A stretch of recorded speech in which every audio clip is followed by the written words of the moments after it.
Okay, in this video, I'm be covering how you can scale your B2B company with Outbound going to 2025, or if you're already in 2025. So I'm gonna be covering only relevant strategies and the stuff that really matters, like finding segments within your market, and then also finding message market fit, which a lot of people don't talk about. So I'm gonna be covering basically how we're able to walk through this process and uncover all this and build a outbound strategy, a go-to-market strategy that actually works and will work moving into 2025 and beyond. Because a lot of things we're going to cover in this is going to be fundamentals, not tactics. And these are the strategies that we've used to help other B2B organizations such as 22 UGC, help them book 250 meetings, Adwell helped them book 150 meetings, um, book nine-figure brands with for Tarun here, 3 clients closed in 27 days for Harris. So yeah, we've used a strategy, it's a proven strategy, booked thousands of meetings with it across our clientele and for ourselves. And to give you some more context, I am Christian Placencia. I'm the co-founder at RevGrowth.ai. We are a RevOps agency that primarily focuses on the outbound side of things. We do work with like the CRM side of things and all that. But in this video, I'm be primarily covering the outbound side of things, from setting up the initial infrastructure to building out the strategy to then managing the inbox and then moving the lead into the CRM. So, but really, it's going to be mostly the campaign creation process side of things, which is the most important part about the whole outbound process. So let's dive into it. So at the beginning of all of our campaigns and anytime you onboard a client, and this is not just applicable to you onboarding a client, this could be applicable to yourself. So what we want to do is collect client data, and this could, of course, this could be your own data. So like analyze your company and dive into like, okay, what's your ICP? Dive into your offer. Like, what is it? Like a multi-layered offer, or is it just a very simple offer, something that's static? Um, is it a productized service, or is it something that's a lot more tailored? Really, just dive into what your company is about and how you can start to approach outbound from that. But let's say in this case, we onboard a client, and you could take yourself for the client in your case. But what we're gonna do is we're perform a TAM assessment. So essentially, what we're gonna do is we're just gonna go to Apollo, and we're going to do the basic filters for your TAM. So let's say you're targeting e-commerce. We could just do like Shopify brands that have 10 plus employees. So we're trying to go for brands that are doing at least 100K per month. And then we want to go with like marketing decision makers and any C-suite. So we go to Apollo, put in those filters, and then from there we can see our sort of generalized TAM, I guess you could say. Um, the thing is, that's not going to be our true TAM. That's just going to be a rough estimate of like what it's going to look like. What we're going to do to determine the monthly sending volume, and the reason why we do this in the first place is so we can determine how many emails we're going to send per month. Because the only way we can know how many emails we send per month is determined on how large the TAM is. Because if we set the goal to send 3,000 emails per day, but our full TAM is only 10,000 people, then you're going to run through the TAM in 4 days, right? So we got to formulaically approach this entire process, right? And the way we do this is I have this formula here that basically what we're going to do is we're going to find the number of TAM contacts. So let's say the ones that we got from Apollo, divided by 3 months. Oh, sorry. First, what we're going to do is, so with Apollo, right? Of course, these are not all verified addresses. So we need to be realistic. And the typical number I do in terms of, so let's say you have like 100,000 people from this Apollo list, right? Not all 100,000 people, you're not going to be able to find all the email addresses for them. But the typical enrichment rate that we find when it comes to like once we do our full waterfall enrichment is typically around 70% of that full Apollo list. So let's say we have 100,000 people in Apollo. After a full waterfall enrichment, we have 70,000 prospects. Then we add this to the equation here. So what this would be pretty much be 70,000 total addressable market contacts divided by 3 months. So we can reach out to this entire contact list over a 3-month period times the number of emails we have per sequence. So we typically do 2 emails per sequence, sometimes 3. And then that would be the number of emails we can have per month. So in this case, we have 70,000 contacts divided by 3 months. That's going to be, to make it easier on ourselves to say it's like 20. So it's 23,000, and then there's a number, and then we do 2 emails per campaign. So it's going to be about 50,000 emails per month that we're going to be sending. And then from there, we can determine the number of email accounts that we need. And this is what's going to be what the infrastructure is going to sort of look like from here. So when it comes to infrastructure, we need to diversify because the thing is, the entire cold email deliverability landscape is just so volatile, right? You could be doing absolutely everything correct, and your accounts just blow up out of nowhere. And if you're going after a more difficult niche like e-commerce or something along the lines of that, then the odds of a domain burning are a lot higher, right? So yeah, we need to diversify because it's quite interesting because at the moment, as of December 2024, 20 days before the new year, G Suite has the best deliverability out of all like most providers, right? And it's interesting because 6 months ago, G Suite was terrible. It was all about Microsoft. Like everyone was using Outlook accounts or private infrastructure. But Outlook had their own little crisis. Now G Suite's the move. Outlook's not been good, and sending emails to Outlook has been awful. And the private structure has still been solid, but it's only if you're using the correct private infrastructure, which I'll cover. But in terms of the setup, when it comes to the infrastructure, what we do with G Suite and Microsoft, we just purchase one domain. We do 3 inboxes per domain. Or sorry, we don't just purchase one domain. We obviously, depending on how many emails we're going to send per month, we're going to purchase the correct amount of domains. Do 3 inboxes per domain, and then per inbox we're going to send 20 cold emails. But when it comes to the private infrastructure, this is a little bit different.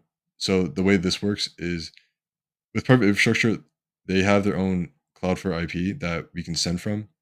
And one of the providers that we use is Scaled Mail. And with them, from one domain, you create 49 inboxes. But from these 49 inboxes, you can only send like between 3 to 5 cold emails per day per inbox. So it's a slightly different setup, but you can still get volume there really fast. And typically, the way we go about distributing our email accounts amongst the providers is dependent on the niche that we're going after. So let's say, for example, we're going after enterprise. A lot of these enterprise companies, they use Microsoft inboxes. So inboxing to Microsoft is gonna it's better to use Microsoft inboxes to inbox with other Microsoft accounts. And we've seen that using private infrastructure particularly has been the best for inboxing into enterprise. So in that case, what we do is we would prioritize adding more private infrastructure accounts. So let's say we do like 60% private infrastructure, 20% Microsoft, 20% Google. And then let's say in like the case of e-commerce, where a lot of these accounts are using Google G Suite accounts, we would do 60% G Suite, then 20% Microsoft, and then 20% private infrastructure. So that's the dependent on like the industry that we're going after and the primary sort of providers that they use, we will adjust our providers accordingly. Because that matters when it comes to inboxing, having that ESP matching on that. So once we have all this set up, of course, we're going to add it to an email sequencing tool. And the tools that we recommend is going to be Smart Lead. That's probably the most popular tool in the market right now when it comes to email sequencing. They're great, of course. Always the good old reliable. And then Email Bison. This is actually a pretty much I would consider like a private sequencing tool because the only way you can use it is if you hop on a call with them and you get qualified to use in the first place, because what they do is they're going to give you a private IP for your sequencing platform. And then you can also white label it. So if like a lead gen agency, you can white label it to your clients, all that stuff. They're definitely a very high quality sender, but maybe not everyone might have be able to get access to it because it's very limited, and they want to make sure that their tool doesn't go fully mass market. So yeah, but if you're a great sender, then they might accept you. But I'm able to promote it here because they also recently went public to the market at least, and then yeah, they have to qualify you. So there's no guarantee that you can even work with them in the first place. And then there's also Instantly AI. I've honestly heard, so I haven't used Instantly in a long time, but I've been hearing from other people that they've been improving their product quite a lot. So, and it's people I trust, so I can say I can recommend it. But it's really preference between Smart Lead or Instantly. There's no one tool that's like guaranteed better than the other. So I just recommend testing the two. But really, it's up to you. But our personal preference, we primarily use Smart Lead, and we also testing out Email Bison going into 2025. So once we have the email inboxes set up, what we're going to do is we're going to do a 2 weeks email warm up and domain aging period. And the reason why I mentioned domain aging period is because people actually a lot of people don't understand that the age of your domain matters a lot. And it might even be more important than warm up. And the reason why a lot of people, when they initially launch off a cold email and they see and they just get no results, like they're not inboxing well, it's simply because their domain isn't aged enough. And yeah, so like because when you buy these brand new domains off like PortPoint or whatever, and you slap them on to a Microsoft panel or Google Workspace, these domains are super suspect, right? Because you just set these up, and you're setting up all these email accounts on them, and then you're beginning to send mass cold email from them. It's extremely suspect to the ESPs, right? So we want to make sure we age these domains before sending it for at least 2 weeks. But of course, during that time, you can do the email warm up. But another note on warm up. So depending on the provider, the warm up actually makes a difference. And for some providers, warm up's not as crucial as others. So for example, when it comes to G Suite, making sure you're getting that 2 weeks warm up in is a lot more important than when it comes to Microsoft, because Microsoft, they care more about the IP of your sending, whereas G Suite cares a lot more about email warm up and then also your domain reputation. So with Microsoft, you could get away with like a lot less warm up and still find decent sending. Whereas with G Suite, you really want to make sure you have an age domain and then also have perform some warm up. But yeah, in terms of warm up and age and domain aging, 2 weeks is definitely like the bare minimum. But if you could go like a month or two, or you could use there's a platform called what is it called? It's called Skip. I think it's like skipwarmup.com or something like that. But they sell age domains, so that's a potential viable option there. But yeah, I mean the best case scenario when it comes to all this setup is to set up your main bulk of email accounts and then set up additional ones that can warm up for a longer period of time to where when some accounts start falling off, you can go back to those accounts that you just let warm up for like a month or two and start setting from those and have some really solid deliverability. But yeah, so that's the general front end infrastructure side of things when it comes to cold email outbound. So beyond that point, once we have all the infrastructure set up, this is where we're going to begin the market research process. So we're doing all this before we even start like the full campaign creation process. We just need to get a sort of scope and overview of how we're going to approach outbound for this client and what channels are we going to take and what makes the most sense in terms of strategy for them when it comes to go to market. So what we're going to do is we're going to perform ICP research with AI. So we just go to ChatGPT or Claude and just dive deep into like their offer, what are potential markets we hit, um, what are the needs of this market, what are the pain points, and then also ask clients for their feedback. So like we'll ask if you're doing outbound for yourself, like ask your clients on why did they buy from you, right? What keeps them buying or retaining to your service, keep buying your products. So, but if let's say I'm asking my own client, I would ask them, hey, okay, give me like go ask your clients, why they're buying, and then we use that feedback for our messaging, and that's like probably the most relevant and best market feedback we can get is from direct buyers, correct? So once we have that data, we can scrape our TAM, and this is going to be the overarching TAM. We just want to build this big list of your entire TAM, and with this TAM list, excuse me, this won't be the list that we're going to send to. We're not just going to scrape the entire TAM and just like blast emails to it. And when I say the TAMs, it's just the basic information like the employee count, location, industry, technologies, and then the general decision makers that you want. But from there, this is what we'll perform the waterfall enrichment, and then score the TAM. So this is where we can actually get specific on the ICP and the segment that we're going to go after in our campaigns and craft our messaging around that. Because, you can't really craft good messaging just around a giant TAM. Like if your TAM is B2C companies, it's like there's so many different, industries, technologies, decision maker pain points. Like there's so many different needs for these companies. You can't put it all into one basket, right? So we need to score the TAM and segment accordingly, right? So, oh yeah, and then also with waterfall enrichment, really all that is just using multiple data pairs to just enrich the list and get more emails than we typically get from just if we were to just scrape Apollo and then run it through some verifier, right?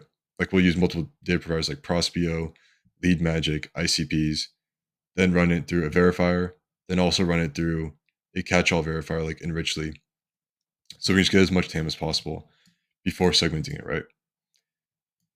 Now, when it comes to actually scoring the TAM, what we're going to do is we're going to look for either intent signals, segment according to departments. So, like, depending on if like they're head of marketing, head of technologies, or not, sorry, not head, just like in the technologies department, sales department, and marketing, C-suite, all these kind of things, right?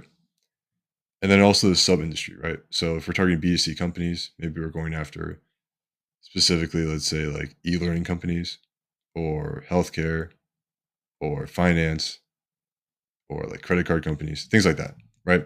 So all these sub industries are going to have their own specific set of needs, pain points, approaches that our clients would take to work with them, right? And then a few examples of the 10 signals. This could be things like, if they engage on relevant content, if they're running active meta ads, so we can find that data with Clay. If they're hiring for a specific job role, again, we can find that data with Clay if we enrich their LinkedIn company profile. Also, if they visited your website or a client's website, that's something we could find with our B2B. And then also, yeah, with the gauged relevant content, we can find this with Triggerify. And so with this data, and depending on the exact ICP that we want to go after in this specific campaign, we can start crafting our campaign thesis, right? And when it comes to creating our campaign thesis, we want to decide like like which channels we can actually go with. This isn't just limited to cold email. We can do account based outreach. So that could be manual outreach that a sales team, like one of your sales reps, can do, whether that be emails, DMs, or cold calls. This could be running in tandem with cold email, or let's say if your TAM isn't big enough for cold email, like mass cold email, it might be best to just do account based outreach, right? And then also, if relevant, we can do inbound then outbound. So let's say you have a good personal brand, you can use tools like Triggerify to scrape your engagement and then do outreach to these people. If you have a CRM that already has a lot of data in it, like a lot of leads that might have died, or you're looking to re-engage, we can go after those people. And then also web traffic, we can use a tool like RB2B or any of these. There's plenty of web traffic prospect identifiers on the web that we can, or tools that we can use for that. Yeah. So let's say, for example, we're talking about a B2C company, or we're talking about a marketing agency that targets B2C companies. So in this case, we could do cold email for sure. We could even do account based outreach. I mean, we could use all these channels, honestly. We could identify the web traffic. We could add RTB to the website. All these things. I mean, we can honestly leverage all these tools here. So that's why I always mention all of them. But for some companies, it might not make sense to do account based outreach because they don't have a sales team, right? Or it might not make sense to do cold email because they just don't have a big enough TAM. Or it might not make sense to inbound led outbound because they simply just don't drive enough traffic to their website or to their content, or they just have an empty CRM. So you just gotta assess your situation and move from there. But typically, we're always gonna be doing some cold email of some sort, and we could typically build out one of these workflows for one of our clients. When it comes to formulating messaging, what we're gonna need to do first is we're gonna need to uncover message market fit. So essentially, what this is gonna be the message we go to market with. This is not the product that we're going to market with, because there's a lot of companies that have product market fit, right? if you're an email marketing agency that targets e-commerce, you have product market fit. That's the service that works for e-commerce. People need it. It's very valuable, right? Thing is, a lot of these companies don't have message market fit because they go to the market and they get no clients, they get no calls, all that stuff. So you need to be able to sort of break this down and deliver a message that essentially people would pay for to receive, right? Or at least get as close to that as possible with that's within reason. So how we're gonna do this is we're gonna first address like the market level, an overview of the market, like look at the TAM, and then choose a segment, which we've already done. Choose a segment of that TAM that I'm gonna go after. Choose a persona. So let's say for example, the segment is like e-learning companies, and we're approaching them with like an influencer marketing offer. Persona that we're going after is someone that is a senior in marketing. The pain point they have is they're not leveraging, or their CPA is too high. They're leveraging like old meta ads. Their ad creatives are just stagnant. Their ROAS is pretty low. Their CPA is super high, and they need a new channel. We approach them with a new approach that is TikTok influencer marketing, something that like on average we've seen with our client to deliver a really good CPA, and then also is a new channel for them to dive into. Doesn't require much ad spend if we're doing just like paying influencers on an organic basis. So it's a new offer, it's a new approach, and it addresses a pain point. And what we can do is lead with a unique insight specific to this persona and segment.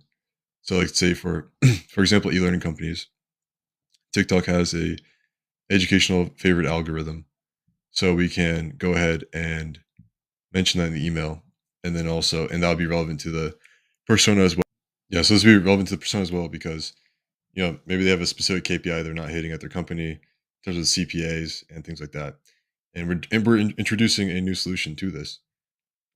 So that's how we're really gonna get an understanding of like where this where the product fits in the like how we can formulate a message for the product that we already have product market fit for, and boil it down in a way that's very simple and actually valuable to the prospects. So once we have this information, we can craft our message around essentially the one-on-one angle. Because the thing is, we want to create a message that none of your other competitors can say to your prospect. Like, what's the unique service? Like, what is the unique selling proposition? Of course, that you have over your competitors for a specific market. So for your specific segment and persona, you can have the same market as a competitor, but the way you approach a specific segment and persona can be completely unique, even if you guys are offering the same thing essentially.